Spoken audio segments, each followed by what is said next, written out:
சரி, நான் சொன்னது வியாசர் ஒருவரை பற்றி தான் நான் சொன்னேன். ஏன்னா முக்கியமா அவர்தான் இந்த புராணங்கள் எல்லாமே தொகுத்து வரும் அவர்தான். அதுல நான் செஞ்ச தப்பு, உருவம் இல்லாத உனக்கு நான் உருவத்தை கொடுத்துட்டாரு. அதே மாதிரி மந்திரங்களால் உன்னை கட்டுப்படுத்த முடியும். சில சுலோகங்கள் சொன்னா உச்சரிச்சு, அதுக்கு உதாரணத்துக்கு சொன்னேன். எல்லா வீட்லயுமே நீங்க பாத்தீங்கன்னா, ஓம் பூர் புவஸ்வஹ தஸ்ஸவிதுர்வரேண்யம் பர்கோ தேவேஷ்ய தீமஹி, இல்லையா?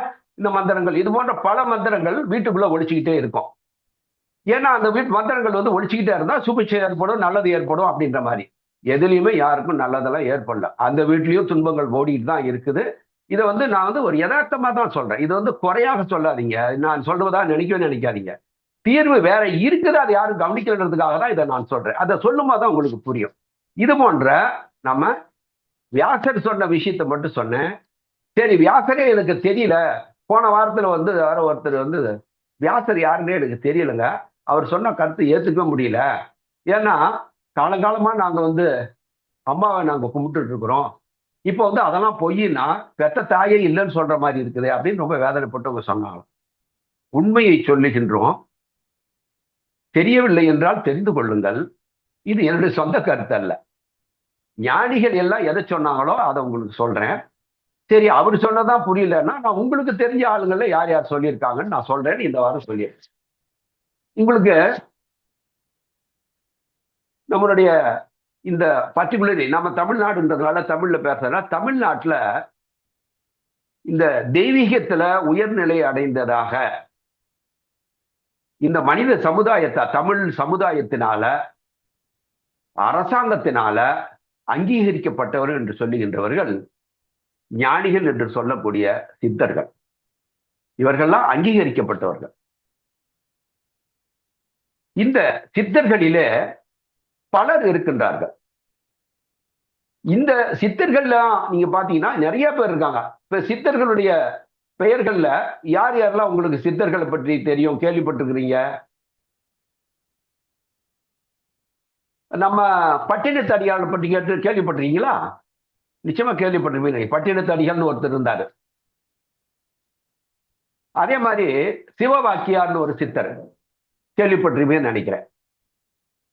நிச்சயமா கேள்விப்பட்டிருப்பீங்க. ஏன்னா நம்ம வியாசரை பத்தி தெரியாம இருக்கலாம். ஏன்னா 3500 ஆண்டுகளுக்கு முன்னால வந்தாரு. அவர் சொன்னது அது உண்மையா பொய்யான்னு கூட தெரியல அப்படின்னு சொல்லலாம். ஆனா நம்ம சிவவாக்கியாரை பத்தியோ அல்லது பட்டினத்தடிகளாரை பத்தியோ அல்லது பத்திரகிரியாரை பத்தியோ, சோ இது போன்ற சித்தர்களை பத்தி நாம நிச்சயமாக தெரியாம இருக்க முடியாது. சரி, அதுவும் வேணாம். திருவள்ளுவர் பத்தி தெரியாதவங்க யாருமே இருக்க முடியாது. இன்னைக்கு ஸ்கூல் குழந்தைகள் திருவள்ளுவர் பத்தி தெரியும். இப்ப இவங்க எல்லாம் என்ன சொன்னாங்கன்னு பாருங்க. ஏன்னா நாம இறைவனை நம்ம அங்கதான் தப்புன்னு நான் சொன்னேன். இது நான் சொல்ல, இவங்க எல்லாமே சொல்றாங்க. நீங்க எங்க எங்க போய் கடவுள்னு சொல்லி இடத்துல போய் போறீங்களோ அங்க தப்பு நடக்கிறதால தான் உங்களுக்கு தீர்வு கிடைக்கலன்றாங்க. நீங்க சரியான இப்ப உங்களுக்கு உடம்பு சரியில்லை அப்படின்னா நீங்க டாக்டர்கிட்ட தான் போகணும். நீங்க பிசிக்ஸ் வாதியார்கிட்ட போய் ஐயா எனக்கு உடம்பு சரி, பிசிக்ஸ் வாதியார்கிட்ட போக முடியும், தீர்வு கிடைக்குமா? இல்ல பசி எடுக்குது அப்படின்னா நம்ம சாப்பாடு கிடைக்கிற இடத்துக்கு தான் போகணும். பசி எடுத்தா இல்ல பசி தீரணும் அங்கதானே போகணும், இல்லையா? அப்ப நாம போய் டாக்டர்கிட்ட போய் ஐயா பசின்னு சொல்லுவோம் இல்லையா? எந்த தீர்வு எங்க கிடைக்குமோ அங்க போனாதான் தீர்வு கிடைக்கும். அப்போ நான் ஒரு சிலர் மட்டும் நான் பாடல்களை நான் உங்களுக்கு சொல்றேன். முதல்ல நம்ம பட்டினத்தடிகளார் கடைசியா அவர் மறைந்த இடம் தெரியும்னு நினைக்கிறேன். சென்னையில திருவொற்றியூர்ல கடற்கரை ஓரமா இருக்கக்கூடிய அந்த ஒரு கிராமத்துல அப்ப வாழ்ந்தவர். அவரு மிகப்பெரிய ஒரு பிசினஸ் மேக்னெட். அவர் அந்த காலத்துல அந்த குடும்பமே கடல் கடந்து வியாபாரம் செய்து கொண்டிருந்த ஒரு குடும்பத்தை சேர்ந்தவர் அந்த பட்டினத்தடியால். ஆனா அவரை பாத்தீங்கன்னா ஒரு கோமணத்தோடு இருப்பார். அந்த பட்டினத்தடியாருடைய கோயில் இன்னைக்கும் அவர் மறைஞ்ச இடத்துல இன்னைக்கு அவருக்குன்னு ஒரு கோயில் கட்டி வச்சிருக்கிறாங்க மனிதர்கள். அவரு சொல்றாருங்க, ஊனுக்குள் நீ நின்று உளவியதை காணாமல். இந்த வார்த்தைகளை நல்லா கவனிங்க. இறைவனே எங்க இருக்காருன்னு சொல்றாரு பாருங்க. ஊனுக்குள் என்றால் இந்த தேகத்துக்குள்ளார. ஊனுக்குள் நீ நின்று உளவியதை காணாமல். இந்த தேகத்துக்குள்ளார இந்த தேகம் இயங்கி கொண்டிருக்கின்றத இயக்கத்தை சொல்றாரு. இந்த பாடி இயங்குது, மைண்ட் ஒர்க் ஆகுது. இது இந்த மைண்ட் எங்க இருந்து வந்துச்சு? நீங்க ஒரு மெஷின் மாதிரி செஞ்சு உள்ள போட்டுக்கிட்டீங்களா அது ஒர்க் பண்றதுக்கு? இல்ல இந்த தேகத்தை டிசைன் பண்ணது இந்த தசைகள், நரம்புகள், ரத்தம், இந்த டிசைன்ஸ் எல்லாம் பண்ணது ஹியூமனா பண்ணா? இல்ல. இந்த ஹியூமன் ஃபார்ம் அனிமல் ஃபார்முக்குள்ள இருந்து அப்படியே மாடிஃபை ஆகி வந்தது. அனிமல் ஃபார்ம் அதுக்கு முன்னால பாத்தீங்கன்னா அதுக்கு முன்னாடி இருக்கிற கிரிச்சர்ஸ்ல இருந்து அது பாடி மாடிஃபை ஆகி அப்படியே காலங்கள்ல மாறி மாறி மாறி மாறி டிசைன் மாறி மாறி மாறி இந்த தேகமே வருது. யாரு டிசைனர்? இந்த 1500 ஆண்டுகளுக்கு முன்னால மனிதனுடைய கற்பனையால உருவாக்கின அதுவா? மனிதன் உருவாக்குனதா? அதை கிரியேட் பண்ணது இல்ல. There is great entity. பிரபஞ்சத்தை எல்லாம் கிரியேட் பண்ண மாபெரும் ஒரு ஆற்றல். அப்போ அவரை பார்த்து சொல்றாரு, ஊனுக்குள் நீ நின்று உளவியதை காணாமல், அதை நான் காணாமல் நான் என்று இருந்து நலமழிந்தேன் பூரணமேன்னு சொல்றாரு. இப்ப எல்லாரும் என்ன சொல்லிக்கிறோம்? நான் போன வாரத்துல கூட அந்த மைண்ட் நானுன்னு சொல்றீங்களே, யாரு சொல்றது? நானுன்னு வாய் சொல்லுதா, இல்ல உங்க உடம்பு சொல்லுதா, உங்க குரல் சொல்லுதான்னு கேட்டேன். நானு இந்த குரல் மைண்டுக்கு தான் நினைக்கிறத வெளியில சொல்றதுக்கு குரலை பயன்படுத்துது, அவ்வளவுதான். கையால இதை எடுக்கணும், கையை ஆட்டணும் அப்படின்னா மைண்ட் நினைக்குது, கையை ஆடுது. அப்ப மனம் தான். அப்ப நானு சொல்றதே உங்க மைண்ட் சொல்றது நானு உங்க சொல்றது மைண்டு. ஆனா அந்த மைண்டே கண்ணுல பார்க்க முடியாத ஒரு அருப்பொருளாக இருக்கிறது. அப்ப உண்மையிலேயே நானுன்னு சொல்ற நீங்க கண்ணுக்கு தெரியாத ஒரு பொருளாக இருக்கிறீங்க. கண்ணுக்கு தெரிந்த இந்த உடலுக்குள்ளார கண்ணுக்கு தெரியாத ஒரு பொருளாக நீங்கள் இருக்கின்றீர்கள். ஆனா அதுவே நீ இல்லைன்னு சொல்றாரு அவரு. அது நீ இல்ல, நீ எங்க இருந்து கொண்டு வந்த அததான் அவர் சொல்றாரு. பாடலுக்கு விளக்கமா புரிஞ்சாதான் அதனுடைய அற்புதம் புரியும், இறைவனுடைய பராக்கிரமம் என்னென்று புரியும்.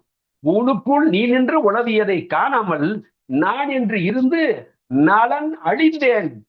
இந்த பிறப்பிலே நான் அடைய வேண்டிய நலனை நான் இழந்து விட்டேன் பூரணமே. பூரணமான பொருள் அவன் ஒருவன் தான். உடலுக்குள் நீ நின்று உளவியதை காணாமல் கடல் மலை தோறும் திரிந்து கால் அழுத்தேன் பூரணமே.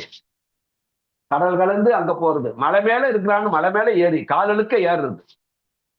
இப்படி கடல் மலை தோறும் திரிந்து வாழ்நாள் ஃபுல்லா உன்னை தேடி தேடி இங்க இருக்கிற அங்க இருக்கிற மலை மேல இருக்கிற குகையில இருக்கிற இப்படின்னு கடல்ல இருக்கிற இப்படின்னு அந்த கடல் மலை தோறும் திரிந்து கடைசியில என்ன ஆச்சுன்னா கால் அழுத்தேன் போறடமே. கால்கள் அழுத்து போனதான் மிச்சம். ஆனா நீதான் இந்த உடலுக்குள்ள இருக்கிற, நீ இங்க இருக்கிறன்னு தெரியாம எங்கேயோ அங்கிங்க நாதபடி எங்கும் பிரகாசமாக இருக்கின்றான். உள்ளும் புறமுமாய், உள்ளையும் நீதான் இருக்க, வெளியிலும் நீதான் இருக்க, அனைத்துமே அவன் தான் என்று சொல்றார் பட்டினத்தடிகள். நீங்க யாசரிய விட்டுடுங்க ஐயா. இவங்கெல்லாம் சொல்றாங்க உள்ளும் புறமுமாய் உடலுக்குள் நீ இருந்தது, எல்லளவும் நான் அறியாது இருந்தேன். எள்ளுக்குள் எண்ணெய் போல, எள்ளு தெரியுது, ஆனா அதுக்குள்ள இருக்கிற எண்ணெய் நம்ம புழிஞ்சு எடுத்தா தான் வெளியே தெரியும். அது மாதிரி எள்ளுக்குள்ள எண்ணெய் இருக்கிற மாதிரி நீ இருந்த. எள்ளுக்குள் எண்ணெய் போல் எங்கும் நிறைந்தது என் உள்ளம் அறியாது உருகினேன் பூரணமே என்று சொல்லுகின்றார். நான் சும்மா ஒரு ரெண்டு பாடல்கள் முக்கியமான ஆட்களோட பத்தி சொல்றேன். இவங்கெல்லாம் சொன்னாங்களே, நீங்க யாராவது கேட்டமான். ஆனா இதை கேட்டவங்க, இதை பின்பற்றியவங்க எல்லாம் உணர்ந்தவர்கள். பாருங்க, சிவவாக்கியார் சொல்றார், ஆடுகின்ற எம்பிரான். இப்ப இவரு சொன்னாரு, பட்டணத்தடிகள் சொல்லும்போது என்ன சொன்னாரு? ஊனுக்குள் நீ என்று உளவியதை காணாமல் சொன்னாரு. அவருதான் உழவராருன்னாரு. இங்க சிவவாக்கியார் பாருங்க, வார்த்தைகள் ஏறத்தால கொஞ்சம் டிஃபரன்ஸ் இருக்கும். ஆனா அர்த்தத்தை பாத்தீங்கன்னா அத்தனை பேர் ஒரே மாதிரி உணர்ந்திருக்காங்க. இவர் வாழ்ந்த காலம் வேற, அவர் வாழ்ந்த காலம் வேற. அப்ப இறைவனை உணர்ந்தவர்கள், இறைவன் இருக்கும் இடத்தை அறிந்தவர்கள் எப்படி பர்ஃபெக்டா சொல்லியிருக்காங்க. ஆடுகின்ற எம்பிரானை அங்கும் இங்கும் என்று தேடுகின்ற பாவிகால். மனிதர் இனத்தை பார்த்து, இந்த மனித சமுதாயத்தை பார்த்து பரிதாபப்பட்டு சொல்கின்றார். ஆடுகின்ற எம்பிரானை எங்க அடுத்து சொல்றாரு பாருங்க, எங்க ஆடுறாரு அவரு? இவரு ஊனுக்குள்ள இருந்தாரு, உடலுக்குள்ள நீ இருந்தாரு. இவரு சொல்றாரு, அதுவும் பாருங்க, அவரும் தான் சொன்னாரு, உள்ளும் புறமுமாய் உடலுக்குள் நீ இருந்தது. உள்ளுமே உடம்புக்கு உள்ளாரி நீதான் இருக்க, உடம்புக்கு வெளியும் நீ இருக்கான்னு பட்டினத்தாலியான்னு சொன்னாரு.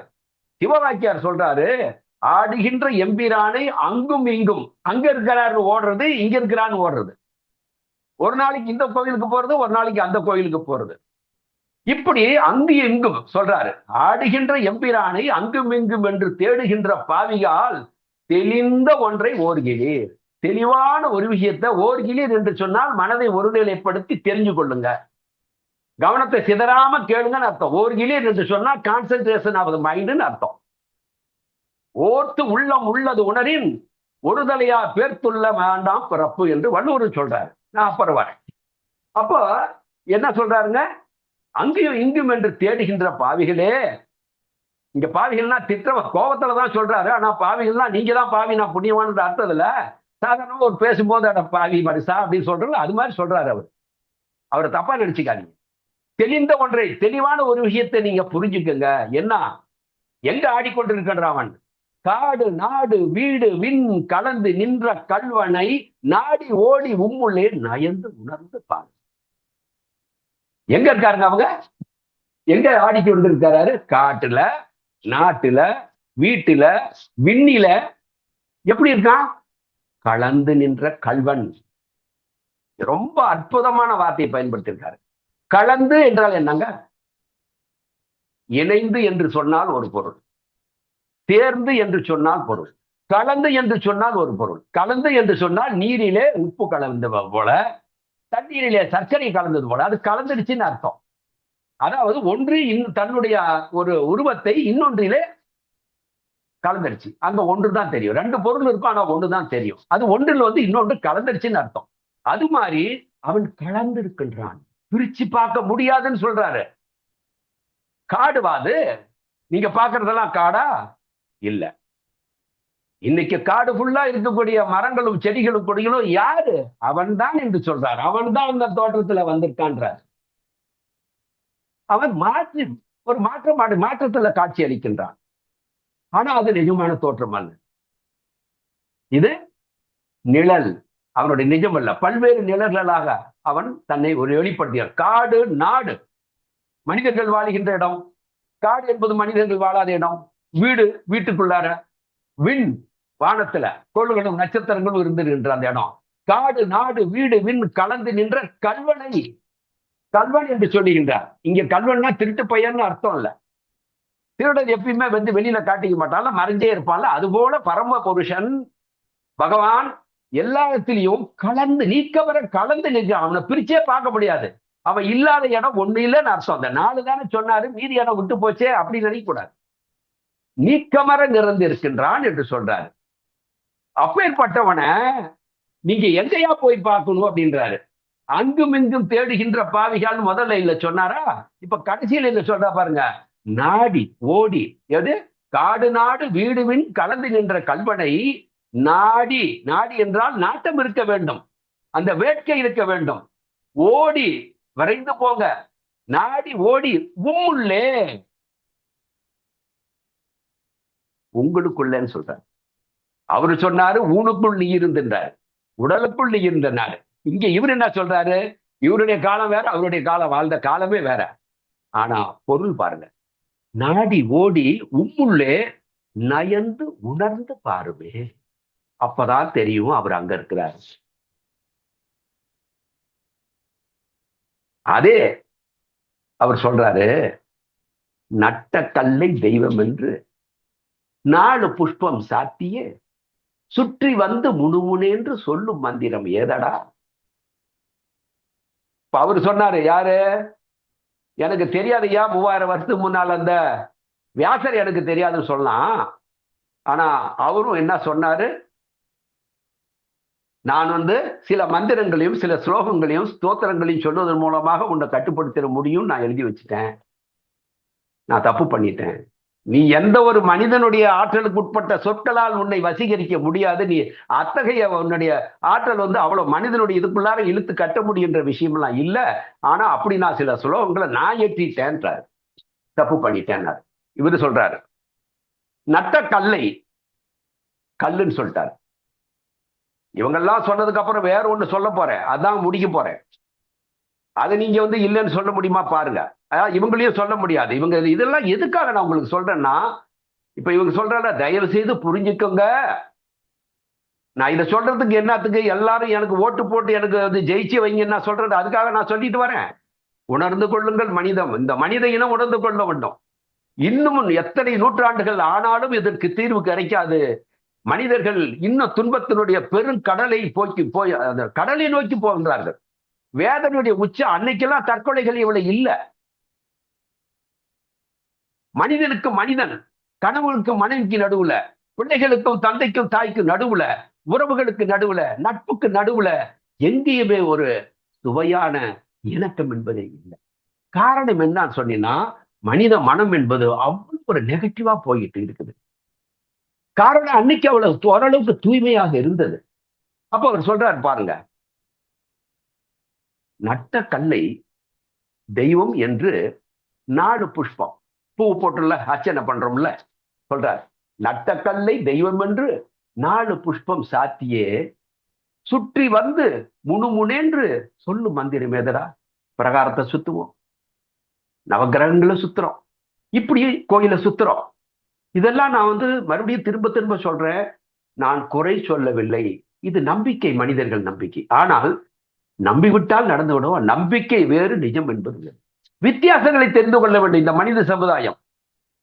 இதையெல்லாம் நீங்க கேட்டுக்கிட்டு நீங்க நான் சொல்றதை கேட்கணும்னே நான் சொல்ல வரல. அறிவு விழித்தெழ வேண்டும். அறிவியலிலே முன்னேறிய மனம், ஆன்மீகத்திலே எல்லாம் விஞ்ஞானம் என்பது ஒருத்தர் சொன்னதை தானே நம்ம இன்னைக்கு செய்யறோம். இதை இப்படி செஞ்சா இது வரும்னு சொன்னா அதை இன்னைக்கு செஞ்சு காட்டிட்டோம்.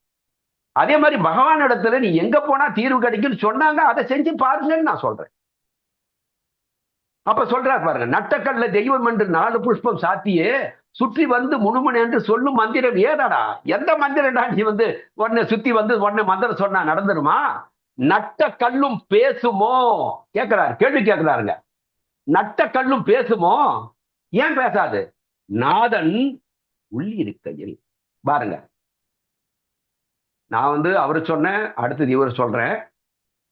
அவர் ஊனுக்குள்ள சொன்னாரு, இவர் என்ன சொல்ற? நாதன் உள்ளிருக்கையில் உனக்கு உள்ளார இருக்காரு சொல்றாரு. ஒரே கருத்து. இல்ல இதெல்லாம் ஏற்றுக்கொள்ள முடியாதுன்னா ஓகே, அது உங்களுடைய விருப்பம். முன்னேற்ற வேண்டும் என்றால், இறைவனிடத்தில் நெருங்க வேண்டும் என்றால், இறைவனை உண்மையாக காண வேண்டும் என்றால், இதை தவிர இரண்டாவது வழி கிடையாது. இதை நம்பவில்லை அல்லது ஏற்றுக்கொள்ளவில்லை என்றால் அது அவர் ஒரு சுதந்திரம். அது அதிலே குறுக்கிடுவதற்கு யாருக்கும் அதிகாரம் இல்லை. ஆனால் இந்த கருத்தை சொல்ல வேண்டியது என்னுடைய தார்மீக கடமை, என்னுடைய குருவனுடைய ஆணை. சரி, நட்டக்கல்லும் பேசுமோ நாதன் உள்ளிருக்கையில் சுட்ட சட்டி சட்டுவம் கரிச்சுவை அறியுவோம். எதுக்கு உதாரணம் காட்டுறாரு பாருங்க. இப்ப வானலை வச்சு அதுல காய்கறிகள் எல்லாம் நம்ம சமைக்கிறோம். நல்லா அது செஞ்சு சாப்பிடும் போது ஆஹா, இது வேற மாதிரி லெவல்ல இருக்குப்பா, இன்னைக்கு இந்த பிளேவரஸ்மா வேற மாதிரி இருக்குத, நான் எங்கேயுமே சாப்பிட்டதே இல்லையே அப்படின்னு நீங்க சுவைப்பீங்க. ஆனா அந்த சட்டிக்கு தெரியுமா அந்த சுவை என்னன்னு? அது மாதிரிதான் நீங்க கல்லையும் மண்ணிலையும் தேடாதீங்க, அவன் உள்ள இருக்கிறாங்க. சரி, இன்னும் கொஞ்சம் சொல்றாரு. கோவிலாவது ஏதடா குளங்களாவது ஏதடா, கோவிலும் குளங்களும் கும்பிடும் குளாமரே. மனித இனத்தை பார்த்து சொல்றாரு, கோவிலும் குளங்களும் கும்பிடும் குளாமரே, கோவிலும் மனதுள்ளே குளங்களும் மனதுள்ளே. என்ன சொல்றாரு? ஆவதும் அழிவதும் இல்லை இல்லை இல்லையே. நீங்க கோயிலையும் குளங்களையும் எங்கேயோ தேடிட்டு போறீங்களே, முதல்ல கடவுளே அவர் உள்ளதா இருக்காரு. அவர் இந்த கோயிலுக்குள்ளார உள்ளம் பெருங்கோயில் பாருங்க. இதுக்கு அப்படியே அங்க போங்க, 3000 வருஷத்துக்கு முன்னால பேசினாரு அவரு. திருமந்திரத்துல திருமூலர் சொல்றாரு. திருமூலர் அவர் அதெல்லாம் ஏற்றுக்கொள்ள முடியாதுங்க. ஏன்னா இவர்கள்லாம் இதுல கரை கண்டவர்கள். அவங்க விஞ்ஞானத்துல அறிவாளி என்று சொன்னார், இவங்க தெய்வீகத்துல அறிவாளிகள், ஞானிகள். இவங்க ஞானிகள், அவர் விஞ்ஞானிகள். அவங்க விஞ்ஞானிகள், இவங்க ஞானிகள். சொல்றாரு, கோவிலாவது எதடா குளங்களாவது எதடா. குளத்துல போய் குளிச்சுட்டு வரா போதும் அப்படின்றாங்க. கோயில்ல போய் அர்ச்சனை பண்ணிட்டு வந்தா போதும், எல்லாம் தீர்ந்து போயிடா. தீரல, தீர போறது இல்லை, என்னைக்குமே தேரல, இன்னும் அதிகமாகிட்டே இருக்கு. அப்ப இவர் சொல்றாரு பாருங்க, கோவிலும் குளங்களும் கும்பிடும் குளாமரே, கோவிலும் மனதுள்ளே குளங்களும் மனதுள்ளே, ஆவதும் அழிவதும் இல்லை இல்லை இல்லையே. இப்ப நீங்க வெளியில இருக்கிற கோயில் பூகம்பம் வந்தா போயிடுச்சு, சுனாமி வந்தா போச்சு, அவ்வளவுதான். அந்த கோயிலுக்கு அந்த கர்ப்ப கிரகத்துல இருக்கிற பகவானோட இதுவும் போச்சு, எல்லாமே போச்சு, அவ்வளவுதான். ஆனா அவர் சொல்றாரு, ஏ உண்மையிலேயே அவர் இருக்கிற இடம் கோயிலும் சரி குளங்களும் சரி இந்த தேகம் தான். உள்ளம் பெருங்கோயில் ஊனுடம்பு ஆலயம், வள்ளல் விரானார்க்கு வாய் கோபுர வாசல், தெள்ள தெளிந்தார்க்கு ஜீவன் சிவலிங்கம். இது சொன்னது யாருங்க? திருமந்திரத்துல திருமூலர் சொல்றாரு. அப்போ இதுதான் கோவில். கோவில் இவர் சொல்றாரு பாருங்க. அவர் 3000 வருஷத்துக்கு முன்னால சொன்னாரு அதே கருத்து. அப்ப இவங்க எல்லாம் ஒரே பொருளை கண்டார்கள், அதனால ஒரே விஷயத்தை தான் சொல்ல முடியும். காலங்கள் மாறுபடலாம், கருத்துக்கள் மாறவே இல்லை பாருங்க. கோவிலும் மனதுள்ளே குளங்களும் மனதுள்ளே, இது அழிவதும் இல்லை ஆவதும் இல்லைன்ற. நீ வெளியில பாக்குறது எல்லாமே அழியக்கூடிய பொருள். இறைவன் அழியக்கூடியவன் அல்ல, அழியாமல் இருக்கின்றான். இந்த தேகம் அழிஞ்சிரும், தேகத்துக்குள்ள அவருக்கு அதான் சொல்றாங்க பாருங்க. தேகத்தை தாண்டி நான் இன்னும் ஆன்மாக்குள்ள நுழையவே இல்லைன்னு சொன்னேன். ஏன்னா பல விஷயங்கள் உங்களுக்கு புரிய வச்சதுக்கு அப்புறம் ஆன்மா என்னன்றதை உங்களுக்கு பிக்சரைஸ் பண்ணி காட்டுவேன், ப்ரூஃப் பண்ணுவேன். ஆன்மா என்பது எதுன்னு உங்களுக்கு சயின்டிபிக்கா உங்க அறிவினால மறுப்பு சொல்ல முடியாத அளவுக்கு உங்களுக்கு நான் ப்ரூஃப் பண்ணுவேன் ஆன்மா என்பது என்ன என்பதை. அப்ப அவர் சொல்றாரு, அது அழிவதும் இல்லை ஆவதும் இல்லை. எங்கே இருந்ததோ, எப்படி இருந்ததோ, எப்படி இருக்க போவதோ அப்படியே இருக்கக்கூடியது அது. அவன் அங்க இருக்கான்னு சொல்றாரு. இப்படி அடுத்தது நீங்க பாருங்க. இப்ப நம்ம வேற இவ்வளவு நேரம் நம்ம ஒண்ணு சொன்னோம். ஏன்னா சிவவாக்கியர் பத்தி நிறைய சொல்றான். பத்திரகிரியார்னு ஒருத்தர் இருந்தார். ஆக்சுவலா பத்திரகிரியார் யாருன்னு பாத்தீங்கன்னா பட்டினத்து அடிகளாருக்கு அவரு குருநாதர். அவர் சொன்னாரு, உள்ளம் அறியாது ஒளிந்திருந்த நாயகனை. உள்ளம் மைண்டுக்கே தெரியலன்றார். ஏன்னா மைண்டை கடந்து அடுத்த ஒரு லேயர்ல அவர் இருக்காரு. மைண்ட் அதை தெரிஞ்சுக்கணும். தெரிஞ்சுக்க போறது யாரு? உடம்பா தெரிஞ்சுக்க போகுது? மனம் தான் தெரிஞ்சுக்கணும் அவன் எங்க இருக்கிறான்னு. அப்போ உள்ளம் என்று சொன்னால் மனம். உள்ளம் அறியாது ஒளிந்திருந்த நாயகனை. அப்போ உள்ளத்தை கடந்து அவன் இருக்கிறான். உள்ளத்து அடுத்த லேயர்ல அவன் இருக்கிறான், ஒவ்வொன்றுக்குள்ளார இருக்கிறான். உள்ளம் அறியாது ஒளிந்திருந்த அவன் ஒளிந்திருக்கிறான்னு சொல்றாரு. தெரியல, கண்டுபிடிக்காத முடியாத அளவுக்கு ஒளிந்திருக்கிறான். அப்ப கண்டுபிடிக்க வேண்டியது யாரு? மனதினுடைய வேலை. உள்ளம் அறியாது ஒளிந்திருந்த நாயகனை கள்ள மனம் தெளிந்து காண்பது இனி எக்காலம். வேதனைப்பட்டு சொல்றாரு, ஐயோ காலம் போயிடுச்சு, என்னைக்குடா நான் தெரிந்துக்குவேன். இன்னும் அவருக்கு வழி கிடைக்கல, ஆனா தெரிஞ்சு போச்சு விஷயம் என்னான்னு. ஆனா அது எப்படி கிடைக்கும்? எங்கிருந்து கிடைக்கும்? கடையில போய் வாங்குற பொருளாது இல்ல. எங்கிருந்து கிடைக்கும் அப்படின்னு அதையும் பின்னால நம்ம சொல்றோம், யாரு சொன்னாங்கன்னு சொல்லுவோம். அப்போ இந்த கள்ள மனம், இந்த கள்ள மனம் எப்படின்னு பாத்தீங்கன்னா, இந்த கள்ள புலனைந்தும் சொன்னார் பாருங்க. யாரு? அதே திருமந்திரத்துல திருமூலர் சொன்னார்ல, கள்ள புலனைந்தும் காலா மணி விளக்கேன்னு சொன்னார். கள்ளப்புலம் என்று சொல்றார். கள்ள மனம், இந்த புலன்கள் எல்லாமே தப்பான விஷயத்தை மட்டும் ரொம்ப இன்ட்ரெஸ்டிங்கா தேடி தேடி ஓடும். நல்ல விஷயம்னா என்னன்னு தெரியல. நல்லதுன்னா இனிப்பு தான் நல்லது, சந்தோஷம் தான் நல்லதுன்னு இல்லவே இல்லை. மனுஷனுக்குள்ள இருக்கிற வேற ஒரு நல்ல விஷயம் இருக்குது. அதை தெரிஞ்சுக்காம இந்த புலன்கள் வழியாக இந்த புற உலகத்துல எதெல்லாம் தெரிஞ்சதோ, எதெல்லாம் சந்தோஷத்தை கொடுக்குதோ. ஐயா மைக் ஆஃப் பண்ணுங்க, யாரதோ மைக் ஆன்ல இருக்கு, தயவுசெய்து நல்ல கவனமா கேட்டுங்க. சரி, அப்போ இந்த கள்ள மனம் என்று சொல்றாரு. ஒரு வார்த்தையிலையும் அவ்வளவு ஆழமான விஷயங்கள் இருக்கு. தெளிந்து காண்பது. இந்த கள்ள மனம் எப்பயுமே வெளியிலேயே ஓடிட்டு இருக்கு. இந்த 5 புலன்கள் வெளியவே கூட்டிட்டு போகுது மைண்ட.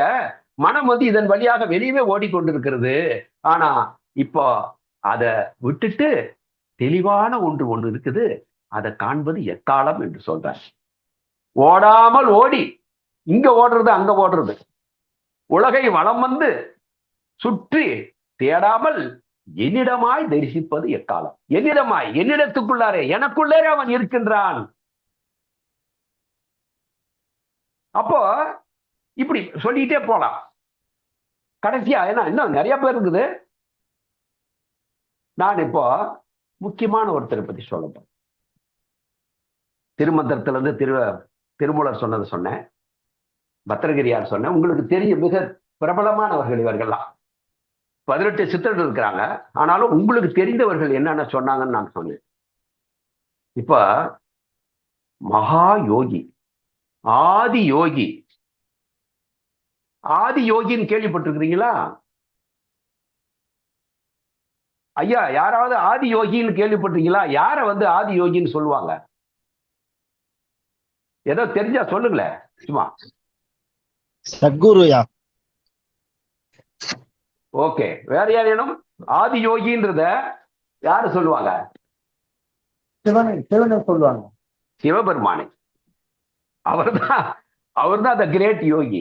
ஏன்னா அவர்தான் யோகாவுக்கு தந்தை. ஆதி பிதா என்றும் ஆதி யோகி என்றும் சொல்லப்படுகின்றவர் சிவபெருமான். சிவபெருமான் புராண கதாபாத்திரமா நிஜ கதாபாத்திரமா? யாருக்கேனும் தெரிஞ்சிருந்தா ஒரு கருத்து சொல்லுங்க சும்மா. சிவபெருமான் என்பவர், சிவன் என்பவர் நிஜமான பாத்திரமா, கதாபாத்திரமா, இல்ல புராண கதைகளில் வருகின்ற கதாபாத்திரமா? புராண கதையில. ஓகே ஐயா, யாரு புராண கதை? இல்ல புராண கதை. புராண கதையில சொல்றது புராண கதாபாத்திரம். ஓகே, இல்லையா? நிஜ பாத்திரமா? நிஜ பாத்திரம்ன்றீங்க. ஓகே, நிஜம். நிஜமா? சரி, ஓகே. இப்ப புராண காலம் என்ன ஐயா? நான் சொல்லிட்டேன்ல, நீங்க நான் சொன்ன 1550 வருடங்கள் தான். அதுக்கு இதுதான் புராண யுகம் என்பது. அதுவும் பர்டிகுலர்லி இன்னும் பெயரிட்டு சொல்றேன். ஆதி சங்கரர் என்று ஒருவர் இருந்தார். அதெல்லாம் உங்களுக்கு தெரிஞ்சிருக்கணும். ஆதி சங்கராச்சாரியார் என்பவர் வந்து அவருடைய காலம் வந்து 1350 வருடங்கள் என்னமோ, அப்ராக்சிமேட்டா இந்த பீரியட் தான் எக்ஸாக்டா. இந்த காலகட்டத்தில் தோன்றியவர் தான் ஆதிசங்கரர். அவரும் வந்து பாத்தீங்கன்னா ஆரியருடைய அந்த இதிலிருந்து வந்தவர் தான். அவர் வருகின்ற காலத்திலே இந்த இந்தியாவில பௌத்த மதம் தோன்றிடுச்சு. பௌத்த மதம் வந்து இந்த ஆரிய கலாச்சாரத்தினுடைய இந்த தெய்வம் என்ற பெயரில், வழிபாடு என்ற மாதிரி பெயரில் இந்த மனித சமுதாயத்தை 4 கூறுகளாக பிரித்து, அதாவது இந்த இந்திய மண்ணிலே வாழ்ந்தவர்களை வேறு ஒரு நாட்டிலிருந்து இந்தியாவிற்குள்ளே பிழைப்பதற்காக, நான் வந்து மறுபடியும் திரும்பவும் சொல்றேன், நான் வந்து ஏதோ ஒரு இனத்தை குறை சொல்லவில்லை, வரலாற்றை சொல்லுகின்றேன். ஏனென்றால் இறைவனுடைய படைப்பிலே எல்லா உயிர்களும் சமம். ஜாதி சமய வேறுபாடின்றி அனைத்துமே அந்த ஒருவனால் படைக்கப்பட்டவர்கள் தான். ஆனால் வரலாற்றிலே இன்னைக்கு ஆரியர்கள் என்று சொல்லிக் கொள்ளுகின்றார் இந்தியவர்களுமே. அவர்கள் தான் இந்த வேதங்களிலும் இன்றைக்கும் அவர்கள் வந்து வைத்துக் கொண்டிருக்கிறார்கள். அவர்கள் இயற்றியதுதான் இதெல்லாமே. அதிலிருந்து வந்த ஒருவர் தான் ஆதி சங்கராச்சாரியார் என்பவர்.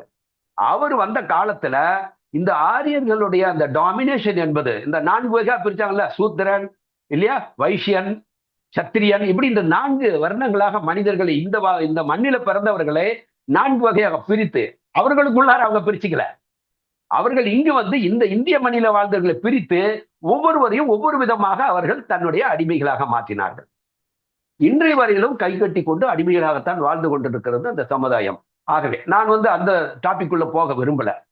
ஆகவே இந்த சங்கராச்சாரியார் வருகின்ற காலகட்டத்தில் பௌத்த மதம் என்று ஒன்று தோன்றியது இல்லையா? புத்தர் வந்து இது வந்து புராண கதாபாத்திரமா நிஜ கதாபாத்திரமா? நிஜ கதாபாத்திரம். நிஜ கதாபாத்திரம். நிஜ கதாபாத்திரம் தான், அது ஒன்றும் புராணம் இல்லை. அப்போ இவர் பாருங்க, அந்த பீரியட்லயே இந்த ஆரியர்களுடைய இந்த ஒடுக்கப்பட்ட மனிதர்களுக்கு இதையெல்லாம் தவறான ஒன்று. நீங்க கடவுளை வந்து இது பண்றதுக்கு நீங்க இன்னொருத்தரை நம்பி இருக்கின்ற அவசியம் இல்லை அப்படின்னு பௌத்தருடைய போதனைகள்லாம் நீங்க பாத்தீங்கன்னா தெரியும். அங்க இறைவனை வந்து வழிபாட்டு முறையில எந்த கட்டுப்பாடும் இல்லை. நீங்க இங்க இதுவரைதான் நீங்க கூப்பிடணும், உங்க நிழல் பட்டால் நாங்க வந்து போய் குளிக்கணும். நீங்க அதனுடைய அந்த சாராம்சம் தான் நீங்க பாத்தீங்கன்னா, இதுல வந்து சூத்திரர்கள் என்று சொல்லக்கூடிய அனாச்சாரணிய சூத்திரர்கள், ஆச்சரிய சூத்திரர்கள், இப்படி அதுலயே வேற நான் 2-3 வகையா பிரிச்சேன். அவங்க வந்து அவங்களை குறுக்க வந்துட்டாலோ, அவர்களுடைய நிழல் நம்ம மீது பட்டுட்டாலோ நம்ம உடனே போய் குளிக்கணும், அது தீட்டு. இப்படி எல்லாம் ஒரு காலகட்டத்துல மனிதர்கள் வந்து இந்த இந்த இந்திய மண்ணில பூர்வீகமா சொந்த வீட்டுக்குள்ளார வாழ்ந்துட்டு இருந்தவர்களை வகைப்படுத்தினார்கள். இது வரலாறு. நான் மீண்டும் மீண்டும் சொல்றேன், நான் வந்து இன வேறுபாட்டை ஆதரிக்க வேண்டும் நம்ம குருமா இல்ல, நம்ம இல்ல, அவர்களும் நம்ம சகோதரர்கள். ஆனா மாற்றங்கள் வேண்டும். தவறு செய்தவர்கள் யாரா இருந்தாலும் மாற வேண்டும், தர்மத்தை பின்பற்ற வேண்டும்.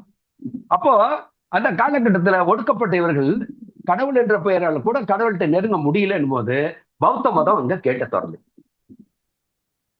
அங்க இது போன்ற கட்டுப்பாடுகள், ஏற்றத்தாழ்வுகள் அங்க இல்லைன்னு போது மிகப்பெரிய ஒரு மனித கூட்டம் அப்படியே பௌத்தத்தை தழுவியது. அப்புறம் பின்னால புத்தருடைய காலத்துக்கு அப்புறமா கொஞ்சம் அப்படியே போக போக அதுல வந்து ஹீனயானம் மகாயானம் இந்த இதுல வந்து அது பிரிவை ஏற்படுத்தி வச்சுங்க. ஆனா அங்க ஒரு மிகப்பெரிய ஒரு சரிவை தந்தது ஆரியர்களுடைய அந்த டாமினேஷன்ல. ஆனா அந்த காலகட்டத்துல தான் இவர் வந்து வராரு, மிகப்பெரிய அறிவாளி, அதுல ஒன்றும் சந்தேகமே இல்லை. யாரு? சங்கராச்சாரியார். அவர் பக்தி மார்க்கத்தையும் ஆதரிச்சார். ஆனாலும் அதே சமயத்துல ஆரியருடைய அந்த இதை வந்து அவர் விட்டு கொடுக்கல. இந்த புராணத்தினுடைய இதை வந்து பர்டிகுலர்லி தென்னிந்தியா முழுவதும் பரப்புவதற்கான ஏற்பாடை அவர் தான் செய்தாரு. அவர் தான் மதம் என்ற ஒன்றை, ரிலிஜன் என்ற ஒன்றை அவர் காலத்துக்கு அப்புறம் தான் வருது. அதுக்கு முன்னால் ரிலிஜன் கிடையாது, ரிலிஜன் என்பதே கிடையாது. இன்னைக்கு இந்து மதம் என்று சொல்றோமே, அது மதம் என்ற பெயர் நினைச்சுக்கிட்டோம். இந்து என்பது அது ஒரு ஜியாகிரபிக்கல் சிந்து சமவெளி நாகரிகம் என்று சொல்லுவோம். அந்த சிந்து நதி பாய்ந்த அந்த நதியினுடைய கரையோரங்களிலே வாழ்ந்த அந்த ஈவன் இந்த ஹிந்து என்ற வார்த்தையை, அது ஒரு பாரசீக மொழியிலே எழுதப்படுகின்ற ஒரு சொல். அது அதாவது அங்க செழுமையான நிலப்பரப்புக்கு வந்து அந்த ஒரு பேரு. சரி, அது வந்து நம்ம அந்த பேருக்குள்ள இப்ப போக வேண்டாம். அப்ப அவர் வந்ததுக்கு அப்புறம், சங்கராச்சாரியார் வந்ததுக்கு அப்புறமேட்டு அவரு இத வந்து புராணத்தின் கதைகளை வந்து ஊர் முழுதும் பரப்புறார். ஒவ்வொருத்தரும் கதா காலட்சேபங்கள் மூலமாக கதையா சொல்லி சொல்லி சொல்லி சொல்லி இது பண்ணி, அதே மாதிரி இங்க ஒரு ரிலாக்ஸேஷன் உண்டு. அதான் மெயின். இங்க யாரெல்லாம் இங்க இருந்து பௌத்தத்தை தழுவினாங்களோ, இப்ப என்னாச்சு, இவங்களை வந்து கை கட்டி கொண்டு இவங்களை ஆதரிக்கின்ற அந்த கூட்டம் என்பது பயந்தோ அல்லது ஏதோ ஒன்றுல ஆதரித்த அந்த கூட்டமானது குறைந்து விட்டது. அவர்கள் ஆளுகின்ற அந்த ஒரு இது பரப்பளவு குறைய ஆரம்பித்ததால் இவர் வந்ததுக்கு அப்புறம் இதை பரப்பும் போது அங்க ரிலாக்ஸேஷன் கொடுக்கிறார். இல்ல பழைய மாதிரி இல்லை, நீங்க இவங்களுக்கு இந்த அனுமதியை கொடுக்கலாம், இவங்களுக்கு இந்த அனுமதியை கொடுக்கலாம். சில ரிலாக்ஸேஷன் கொண்டதுக்கு அப்புறம் மறுபடியும் திரும்ப கொண்டு வர பாக்குறாரு. ஆனாலும் அவருடைய முழுமையாக வெற்றி அடைய முடியவில்லை. சரி, ஓகே. இப்ப இந்த அவர் நிஜ கதாபாத்திரமான்னு கேட்டேன். இப்ப சிவனை பத்தி கேட்கும்போது சொன்னேன், ஏன்னா நம்ம நிறைய விவரிச்சுட்டே போனோம்னா டைம் இருக்காது. நான் முக்கியமா இவரை பத்தி பேசிடுறேன். இப்போ சிலர் சொன்னீங்க, நீங்க அவர் வந்து புராண கதாபாத்திரம். புராணம் என்பது 1550 வருடங்கள் அப்ராக்சிமேட்டா, மேபி முன்னால வந்து ஒரு 20 பின்னால 20 வித்தியாசம். இதுதான் புராண யுகம். ஆனால் இந்த புராணங்கள்ல சிவபெருமானை பற்றி பல ஒவ்வொரு இதை பத்தியும் புராணங்கள் ஒவ்வொன்று இருக்குது. கந்த புராணம், சிவபுராணம், இப்படி மார்க்கண்டேய புராணம், இப்படி பல புராணங்கள். அது பேரெல்லாம் நீங்க நெட்ல போய் பார்த்துங்க. இங்க நான் இன்னொன்னு கேட்க விரும்புறேன், அப்புறமா சிவனுக்கு வரேன். இப்போ கிறிஸ்தவர்களுக்கு வந்து புனித நூல் புத்தகம் என்னங்கய்யா? யாருன்னு ஒருத்தர் பதில் சொல்லுங்க. கிறிஸ்தவர்களுக்கு புனித நூல் பைபிள். இதுல மாற்று கருத்து யாரும் இருக்காது.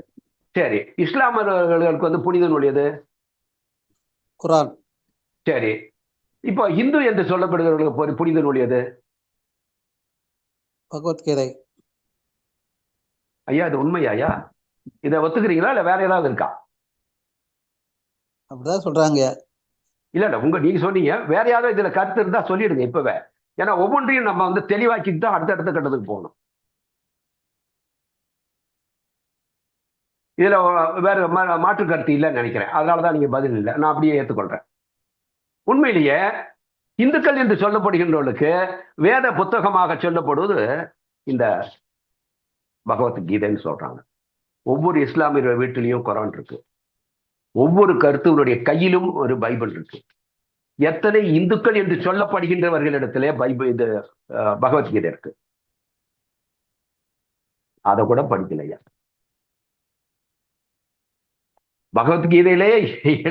பகவத்கீதையை வந்து தொகுத்து வழங்கியவரும் கூட வியாசர் தான் என்று சொன்னாலும் அதுலயும் கொஞ்சம் முரண்பாடுகள் இருந்தாலும், ஆனால் ஏன்னா செவி வழியாக கேட்டு எழுதப்பட்ட விஷயங்கள், அப்பெல்லாம் அச்சிடப்படுகின்ற காகிதங்கள் வரல. மகாபாரத காலம் என்பது 3500 ஆண்டு காலம். அதுக்கு முந்தைய 3500க்கு முந்தைய காலம். அப்பெல்லாம் பேப்பர் இல்ல, லெட்டர் பிரிண்டிங் சிஸ்டமும் இல்லை.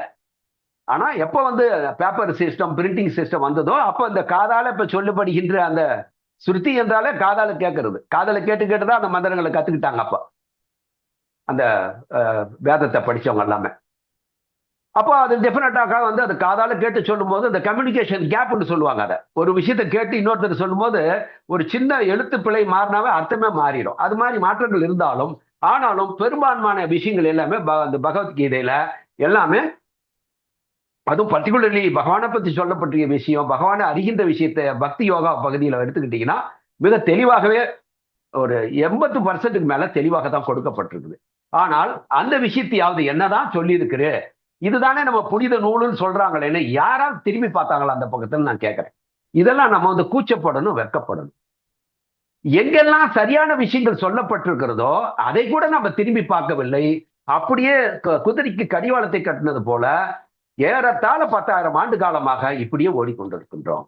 அதனாலதான் இந்த விஷயத்தில் இன்னமும் பின்தங்கி இருக்கும். நம்மளை பின்தங்க வைத்துக் கொண்டும் இருக்கிறார். ஏன்னா இந்த நம்பிக்கை ஒன்றுதாங்க. எதை சொன்னாலும் நீங்க நம்புறது தயாரா இருக்கீங்கன்னா அதை நம்ப வைக்கிறதுக்கு ஒருத்தர் இருக்கிறாங்க. அவங்க சொல்றதா நீங்க கேட்டாகணும். சரி, ஓகே. இது வந்து பகவான் கிருஷ்ண பரமாத்மா அர்ஜுனனுக்கு போதித்ததுதான், அந்த போதனை தான் பகவத்கீதையா சொல்லப்பட்டிருக்கு. சரி, நான் வந்து பகவான் கிருஷ்ணனை பத்தி நான் இப்ப பேச வரல. இப்ப சிவனுக்கு போயிடுறேன். அடுத்தது அந்த கேள்விக்கு போயிடணும், டைம் ஆகுது. கேள்வி இல்லைன்னா மறுபடியும் அந்த நேரத்தை நான் பயன்படுத்திக்குவேன். சிவபெருமான் என்பது புராண கதாபாத்திரம் அல்ல. ஏனென்றால் பகவத்கீதை வந்து 3500 ஆண்டு காலத்துக்கு முன்னால வாழ்ந்த சிவபெருமாயு கிருஷ்ண பரமாத்மனால சொல்லப்பட்டதை எழுதப்பட்டது. அதுபோல சிவபெருமான் தந்த ஒன்று சாஸ்திரம் இருக்கிறது. யாருக்கேனும் தெரியுமா? புராணத்துல சிவனை பத்தி, பார்வதி பத்தி, முருகனை பத்தி, அவருக்கு ஒரு பிள்ளையார் ஒரு புள்ள இருக்காரு, அவரை பத்தி, இதெல்லாம் நீங்க இந்த புராணத்துல என்னன்னா சொல்லணும் அதெல்லாம் அப்படியே நம்பணும். உண்மையிலேயே சிவபெருமானுக்கு அப்படி ஒரு பிள்ளை இருந்ததா என்று கேட்டால் அந்த கேள்விக்கு நீங்கள் என்ன சொல்லுவீர்கள்? என்னிடத்துல கோபப்படுவீர்கள். ஏனென்றால் சிவனுடைய கதை தெரியாது. புராணத்தில் சொல்லப்பட்ட கதை தான் தெரியும். யாருமே ஒரு எல்லைக்கு மேல நம்ம முன்னால என்ன இருக்குன்னு பார்க்கலையே. சிவபெருமான் என்ன போதிச்சார் இந்த மனித சமுதாயத்துக்கு? சிவபெருமானை பத்தி கதை சொன்னதை யார் யாரெல்லாம் அவரை பத்தி கதை சொன்னாங்களோ அதை கேட்டோம். சிவபெருமான் என்ன சொன்னார்னு கேட்டா யாருக்காவது தெரியுமா? பகவத்கீதையில பகவான் கிருஷ்ணர் சொன்ன மாதிரி சிவபெருமான் போதித்த சாஸ்திரத்துக்கு பேரு தந்திர சாஸ்திரம். இப்ப யாராவது கேள்விப்பட்டிருக்கீங்க? அட்லீஸ்ட் கொஞ்சம் பேராது தந்திர சாஸ்திரம்னு ஒண்ணு இருக்குன்னு கேள்விப்பட்டிருப்பீங்க. இந்த தந்திர சாஸ்திரத்தினுடைய காலம் 7000 ஆண்டுகளுக்கு முந்தையது. இதையும் நீங்க போய் தேடிக்கீங்க. ஏன்னா இன்னைக்கெல்லாம் நான் புக்கை காட்டணுன்ற அவசியம் இல்லை. தந்திர சாஸ்திரம், இந்த தந்திர சாஸ்திரம்ன்றது என்ன அப்படின்னு பாத்தீங்கன்னா, நான் முதலே சொல்லிட்டேன். தந்திர சாஸ்திரத்தை எப்படி பகவத்கீதையை வந்து பகவான் கிருஷ்ணர் வந்து அருளினாரோ அது போல நீங்க தந்திர சாஸ்திரம் என்பது சிவபெருமான் அருளியது. அந்த சாஸ்திரத்திலிருந்து நான் உங்களுக்கு அது சமஸ்கிருதத்துல இருந்தாலும் நான் உங்களுக்கு அது விளக்க சொல்லிடுறேன். இந்த தந்திரா என்பது என்ன அப்படின்னா 2 பகுதிகளே உடையது. ஒண்ணு கேள்வி பகுதி, இன்னொன்று பதில். இதான் தந்திரா. ஒன்று ஆகமா, இன்னொன்று நிகமா. இன்னைக்கு வந்து ஆகம விதிகள் என்னிடமோ சொல்லிட்டு வராங்க, யார் யாரோ சொல்றாங்க. ஆகமா என்று சொன்னால் நடைமுறையில் கடைபிடிக்க வேண்டிய பகுதி. நிகம என்று சொன்னால் நடைமுறையிலே கடைபிடிக்க வேண்டிய விஷயங்கள் என்ன என்ன என்று தெரிந்து கொள்வதற்காக கேட்கப்படுகின்ற கேள்வி பகுதி. நல்லா புரிஞ்சுக்குங்க, தெளிவா புரிஞ்சுக்கணும். இதுல கலக்கமே இல்லை. இதுக்கு வேற அர்த்தம் யாராவது சொன்னாங்கன்னா திருப்பி என்கிட்ட சொல்லுங்க, யார் சொன்னாங்கன்னு சொல்லுங்க, நான் பதில் தரேன். அப்போ யார் கேள்வி கேட்கறாங்க, யாரு பதில் சொல்றான்னு பாத்தீங்கன்னா, சிவபெருமானுடைய துணைவியார் பேர் என்னங்க? சிவனுடைய துணைவியார் பேர் என்ன? பார்வதி. பார்வதி தேவி. இதை பத்தி வரலாறு நான் சொல்றேன், இப்ப இல்ல. ஆனால் பார்வதி தேவி கேள்வி கேட்கிறார்கள், சிவன் வந்து பதில் சொல்றாரு. அப்படி கேட்கப்படுகின்ற அந்த கேள்வி பதில்ல நான் அது வந்து சிவோபதேசம்னு பேரு, அந்த ஒரு பகுதிக்கு பேரு. இந்த மனிதர்களுக்காக செய்த உபதேசம். எப்படி பகவத்கீதை வந்து உபதேசமாக கொடுக்கப்பட்டதோ அது மாதிரி பார்வதி தேவி சிவனிடத்துல கேட்கிறாங்க. எத்தனாயிரம் வருடத்துக்கு முன்னாலங்க? நல்லா ஞாபகம் வச்சுங்க. புராண காலம் என்பது 1550 தான் அதிகபட்சம்னு சொல்லிட்டேன். அதுல சிவபெருமான் புராணம் என்பது தனி மனிதன் வந்து அவங்கவுங்களுக்கு பிடிச்ச அந்த தெய்வத்தை பத்தி அது எழுதுறது. ஆனா சிவபெருமான் வாழ்ந்த ஒருத்தர். அதுக்கான இதெல்லாம் தான் பின்னால நான் கொடுக்குறேன். அது வரும். எல்லாமே இறைவனை பற்றி தெரிஞ்சுக்கணும்னா எல்லா விஷயத்தையும் நீங்க சொல்லதான் போறேன். சரி, அவர் என்ன சொன்னார் பாருங்க. மனசா கல்பித்தா மூர்த்தி நிர்ணாம் சென் மோக்ஷதானி. மனச கல்பித்தா. மனசுனா மனசுங்க, உங்களுக்கு எளிமையா புரியுற மாதிரி அந்த வார்த்தைகள் இருக்கிறத வந்து சொல்றேன். மனதுனா மனம், மனிதனுடைய மனம். கல்பித்தானா கற்பனை, கல்பனான்னு நம்ம சொல்றோம், பேர் கூட வச்சுக்கிறோம். கல்பனானா கற்பனான்னு அர்த்தம், கற்பனைன்னு அர்த்தம். மனசா கல்பித்தா மூர்த்தி. மூர்த்தின்னா என்னங்க? வடிவங்க, வடிவம். மூர்த்தினா வடிவம். தெய்வங்களுக்கு மூர்த்தி பூஜான்னு சொல்றோம்ல, மூர்த்தினா வடிவம், தெய்வங்களுக்கு கொடுக்கப்பட்ட வருஷம். இது தந்திர சாஸ்திரம் சொல்லிட்டு எத்தனாயிரம் வருடத்துக்கு முன்னாடி சொல்லிட்டேன். இவங்கெல்லாம் இப்போ வந்து பல நூற்றாண்டுகளுக்கு முன்னால வாழ்ந்தவர்கள். அதுல மூத்தவர் வந்து திருமந்திரத்துல அவர் வந்து திருமூலர் சொன்னது, உள்ளம் பெருங்கோயில் ஊருடம்பு ஆலயம் வள்ளல் பிரானார்க்கு வாய் கோபுர வாசல் தெல்ல தெளிந்தார்க்கு ஜீவன் சிவலிங்கம் கள்ளப்புடன் ஐந்தும் காலா மணி விளக்கு என்று சொன்னார்னு சொன்னா அது 3000. ஆனா நான் இப்ப பேசுறது 7000 வருஷத்துக்கு முன்னால. அவர் சொல்றாரு பாருங்க, என்னைக்கு சொல்லியிருக்காரு பாருங்க. வேதம் சொல்லுகின்றவர்கள் எல்லாம் இந்தியாவுக்குள்ளே நுழைந்த காலம் அது. அவர்கள் தான் எண்ணற்ற கடவுள்களாக வேதங்களிலே ஒவ்வொரு வேதத்தில் நீங்க பாத்தீங்கன்னா ஒவ்வொரு பூஜை பண்ணும்போது அந்த மந்திரங்களிலே பலவேறு கடவுள்களுடைய பெயர்கள் உச்சரிக்கப்படுகின்றன. எத்தனை பேர் கடவுள்? மனித அறிவு சொல்லுகின்றது. அதனால்தான் அவன் இறைவன், பரம புருஷன், பரம்பொருள் என்று சொன்னால், இறைவன் என்று சொன்னால் அவனுக்கு அடியாட்களோ அல்லது சபார்டினேட்டோ அவனுக்கு வேலையாட்களோ தேவையில்லை. அப்படி அவனுக்கு வேலையாள் இருந்தாதான் அவனால் இந்த பிரபஞ்சத்தை மெயின்டைன் பண்ண முடியும்னா அவன் கடவுள் அல்ல. எல்லாம் வல்லவன் என்று பெயர். எல்லாம் வல்லவன்னா அவனால முடியாதது, வல்லமை இல்லாத ஒரு விஷயம் இந்த பிரபஞ்சத்துல இல்லைன்னு அர்த்தம். இவ்வளவு பெரிய பிரபஞ்சத்துக்கு அட்டிக்காகிறது டிபார்ட்மெண்ட் வைஸா ஆளை வச்சு, இந்திரா நீ இதை பார்த்துக்கோ, டெஸ்டுக்கெல்லாம் நீ இந்த டிபார்ட்மெண்ட் நீ பார்த்துக்கோன்னு டிபார்ட்மெண்ட் பிரிச்சு பார்த்து நீ ஒரு பிரசிடண்டா உட்கார்ந்துட்டு இருக்கிறது. அவரு அறிவு சிந்திச்சு பார்த்தாலே புரியும், சாதாரண ஒரு விஷயம். அப்ப இது எல்லாமே நம்பிக்கிட்டு இப்படிதான் வந்து 10 டைரக்ஷன்ல நம்ம மைண்ட் ஓடிட்டு இருக்கு. அப்ப சொல்றாரு பாருங்க, 7000 வருஷத்துக்கு முன்னால மனிதனுடைய கற்பனையிலாத மனசா கல்பித்தா மூர்த்தி நிர்நாம என்ன சென் மோக்ஷதானி. மோட்சத்தை, மோட்சம் என்ற வார்த்தையே இன்னைக்கு மனித வரலாற்றிலேயே மறந்து போச்சு. அப்ப சொல்றாரு மோட்சம்ன்ற இந்த ஆத்மா வந்து மறுபடியும் பிறப்பு இல்லாத, எங்க இருந்து அந்த ஆத்மா பிரயாணம் தோணுச்சோ அந்த ஆத்மா மறுபடியும் ஜீவாத்மா பரமாத்மாவோடு மறுபடியும் இரண்டு. அதான் மோட்சம்னு பேர். மறுபடியும் பிறப்பில்லாத நிலை, மீண்டும் பிறவாத நிலை, மரணமில்லா பெருவாழ்வு வாழ்கின்ற நிலை அது. அப்போ சொல்றாரு மனசா கல்பித்தா, மனிதனுடைய மைண்டினுடைய கற்பனையினால செய்யப்பட்ட மூர்த்தி நிர்நாம் சென்மோக்ஷதானி. அது வந்து மோட்ச தரும் என்று நம்புவது எப்படி இருக்குன்னு அடுத்த வரியில் சொல்றாரு. சொப்ன லப்தேன ராஜேன ராஜேன ராஜான மாணவஸ்ததா. சொப்னம்னா தெரியல, சொப்னம்னு நம்ம சாதாரண கூட மலையாளத்தை கூட சொல்லுவாங்க. சொப்னம்னா ட்ரீம், கனவு. அந்த கனவுல சொப்னம் லப்தேனா கனவுல காண்றாரு. என்ன காண்றாரு?